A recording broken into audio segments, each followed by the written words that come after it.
A long time ago, in a small village in India, there lived a young man named Akil. He came from an ordinary farming family. His family was neither very rich nor very poor. Akil didn't have fancy clothes, and his pockets were never full of money. Every day Akil would watch the rich people of his village and think to himself, "I have nothing, no money, no happiness. Why am I always left behind?" Even when his friends earned money or did something good, Akil felt bad about himself. Slowly, a deep sadness began to grow in his heart. Life felt like a heavy burden. Every day Akil helped his father in the fields, but inside he constantly wondered, what is the point of my life? Why do some people live happily while I am always sad? His nights were spent in tears, and his days were filled with gloom. One evening, after returning from the fields, Akil wandered outside the village and sat under a big old tree. As usual, he started thinking about how unfair life was. Nearby, an old grandmother was sitting. Her clothes were torn and dirty, her face full of wrinkles, but her eyes sparkled with a strange, gentle light. When she saw Akil, she smiled warmly and asked, "Why do you look so sad, child? Your face, it seems like you carry all the sorrow of the world." Akil was startled. "Grandmother," he said, "I have nothing. No money, no friends, no happiness. Tell me, how can anyone be happy in a life like this?" The grandmother softly, "Ah, child, the secret to a happy life is not in money or worldly things. If you want to learn the secret, follow my instructions exactly for days. After that, come back and tell me what you have learned." Akil thought for a moment and nodded. "All right, I will try," the grandmother said. "Tomorrow morning, the moment you see the sun, say thank you from your heart. Then hug your parents tightly." The next day, Akil followed her instructions. As the first rays of the sun touched the fields, he folded his hands and whispered, "Thank you for giving me this new day."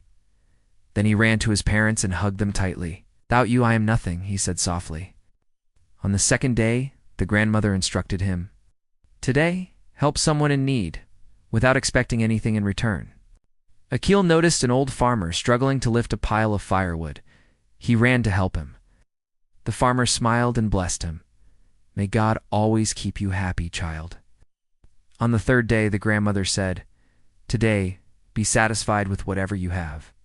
Whether your food is simple or your clothes are old, accept everything with a smile." That day, Akil ate leftover bread at home. For the first time, he felt sweetness in that simple meal. He realized that true happiness required very little. After days, Akil returned to the grandmother. "Grandmother," he said, "I understand now. Happiness is not outside, it is inside. Gratitude, helping others, and being content. This is true happiness." The grandmother smiled and said, "Yes, child, always remember this. As long as you have contentment in your heart and a spirit of service, no sorrow can defeat you." From that day onward, Akil changed, smiled often, helped others whenever he could, and found contentment in every situation. Slowly, the villagers began to respect him. Where once he was sad and lonely, now he was always cheerful. The secret of happiness, he learned, is not in wealth or possessions. True happiness lies in gratitude, service, and contentment.